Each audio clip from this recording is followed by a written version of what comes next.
Assalamualaikum warahmatullahi wabarakatuh. Salam sejahtera buat kita semua. Eh, Dalam kesempatan kali ini, yaitu saya akan mempresentasikan tentang kondisi ekonomi Indonesia dalam 3 tahun terakhir ini. Nah, tujuan pembuatan video kali ini juga ditujukan untuk memenuhi tugas ujian tengah semester, yang mana ini adalah dari mata kuliah Perekonomian Indonesia dengan dosen pengampu yaitu Bapak Muhammad Rosyidi SEMM. Nah,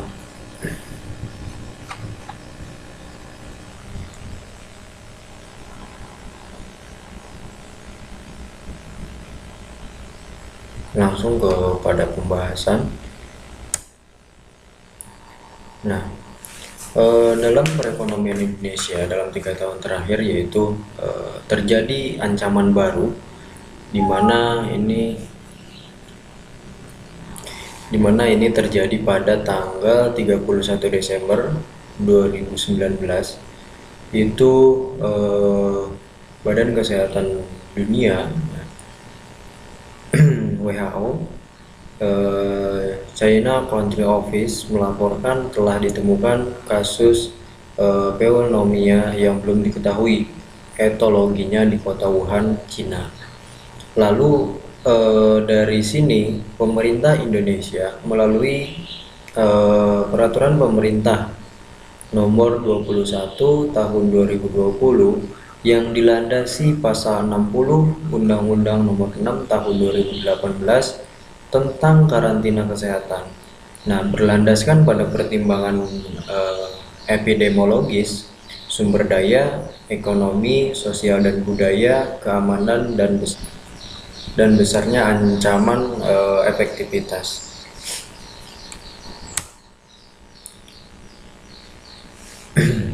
Nah, dalam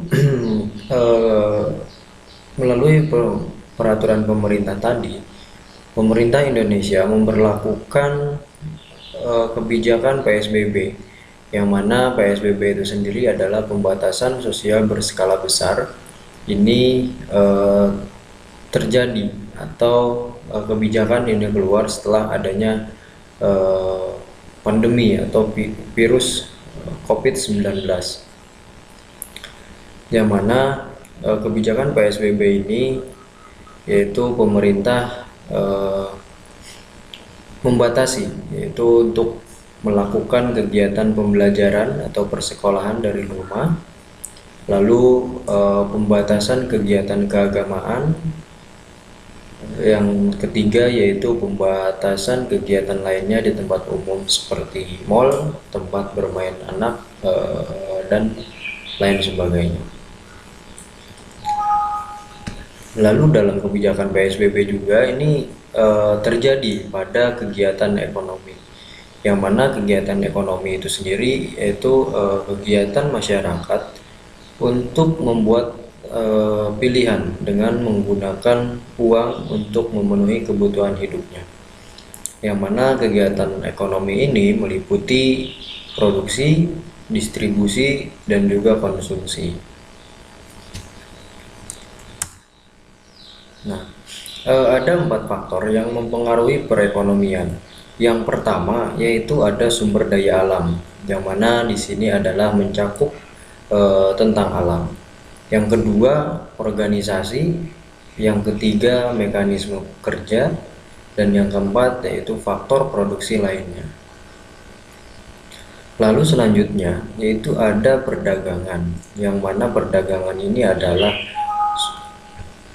suatu kegiatan ekonomi yang melakukan proses pertukaran barang dengan membeli dan menjual barang dalam waktu tertentu untuk memperoleh keuntungan dengan sistem kerelaan. Ini menurut Budiono pada tahun 2012. Nah, di tahun 2020 sendiri yaitu COVID-19 tentu berpengaruh terhadap ekonomi di Indonesia secara kompleks.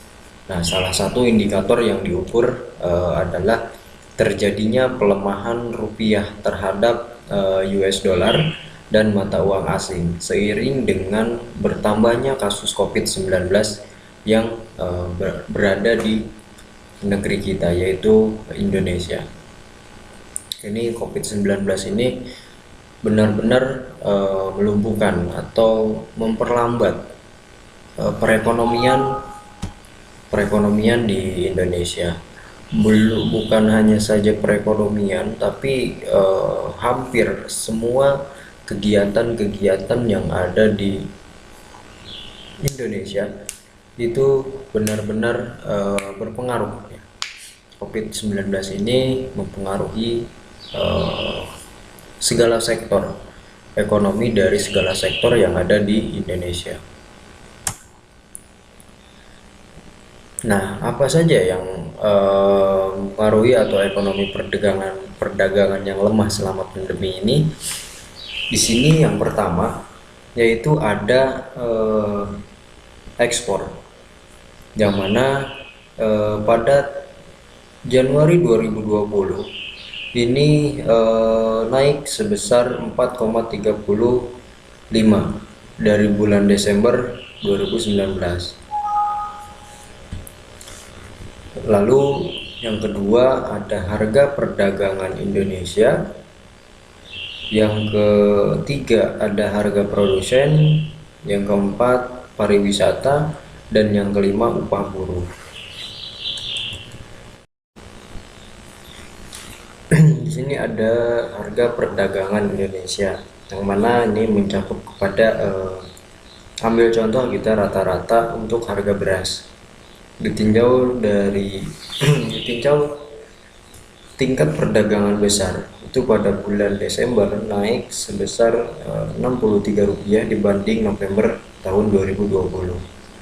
Terus yang kedua, lihat dari indeks harga perdagangan Indonesia, yang mana di sini ada bidang pertanian. Lalu yang ketiga yaitu ada indeks harga perdagangan internasional, yang mana di sini terlihat pada Januari 2020 itu sebesar 157,10%, sedangkan di bulan Februari yaitu 155,59%. Ini terjadi penurunan sebesar 1,51%. Lalu yang selanjutnya yaitu ada harga produsen.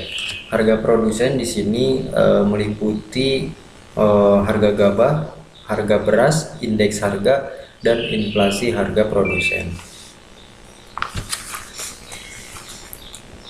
Ada sektor pariwisata dan juga upah buruh.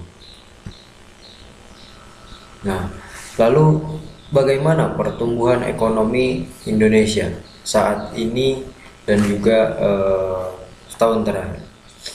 Nah, melalui Badan Pusat Statistik, pertumbuhan ekonomi Indonesia pada kuartal 2 tahun 2021 ini mengalami peningkatan hingga 7,07%.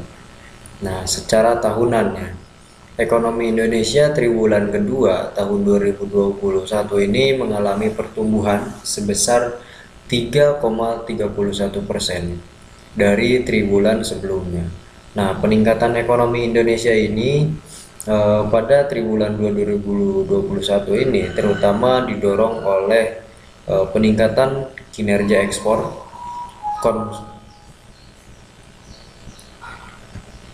konsumsi rumah tangga, investasi, dan juga konsumsi pemerintah.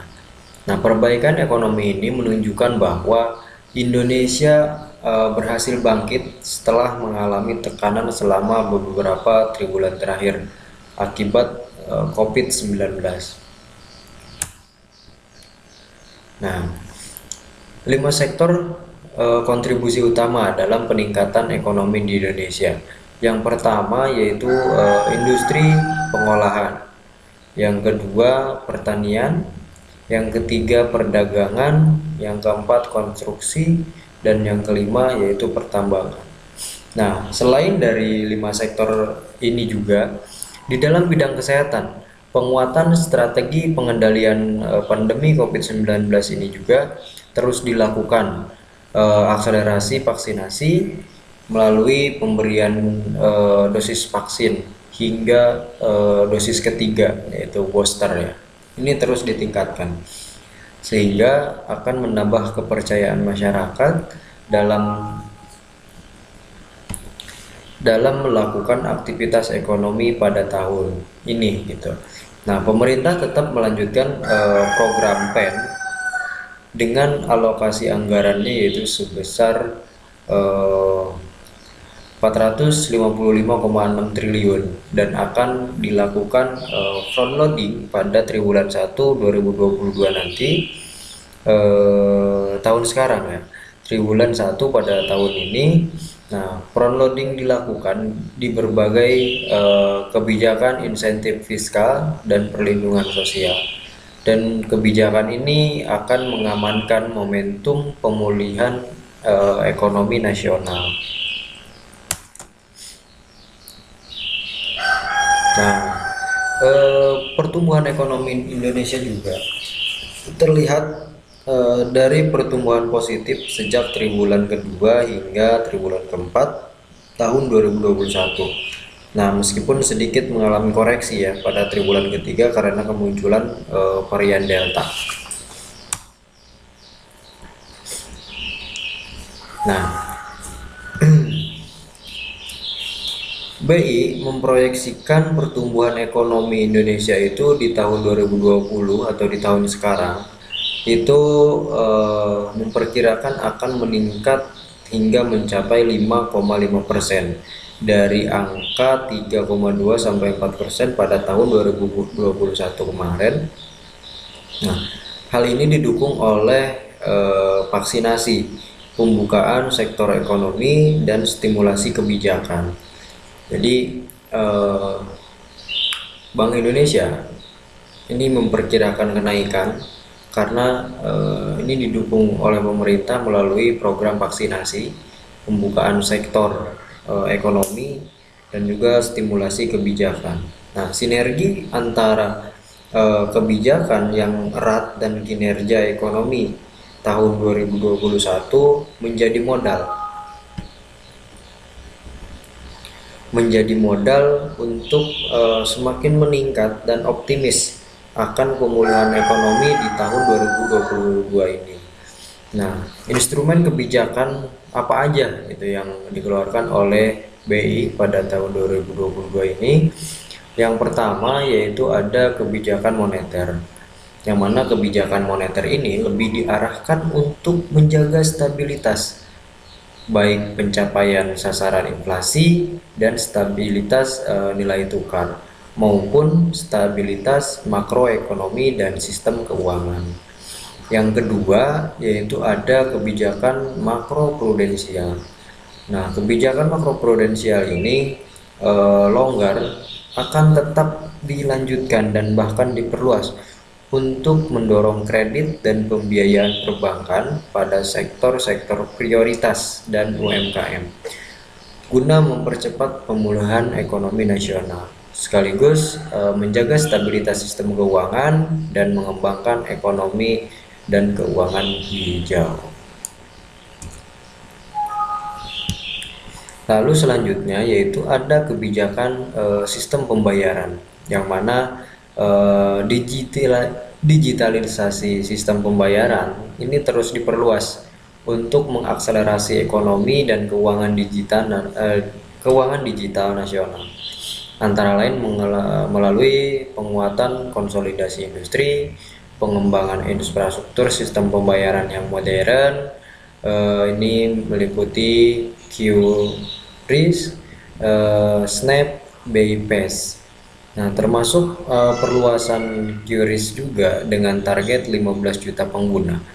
Nah, kerjasama QRIS ini kerjasama antar negara dan melanjutkan elektronifikasi transaksi keuangan pemerintah daerah, bansos kayak gitu ya, moda transportasi serta digitalisasi UMKM dan pariwisata.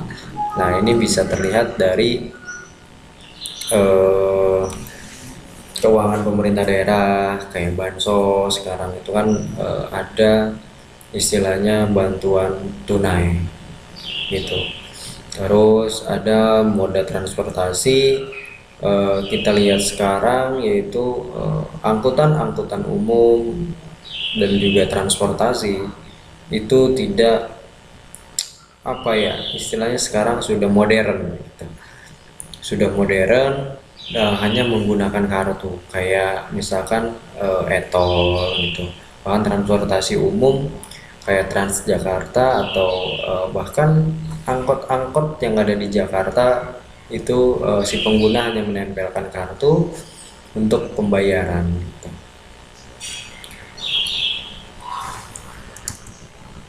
Nah, eh,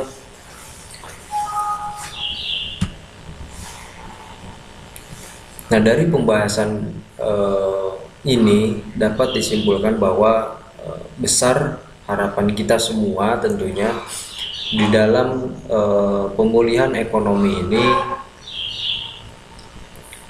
mudah-mudahan selalu terus meningkat untuk pemulihan ekonomi pada tahun 2022 ini ya.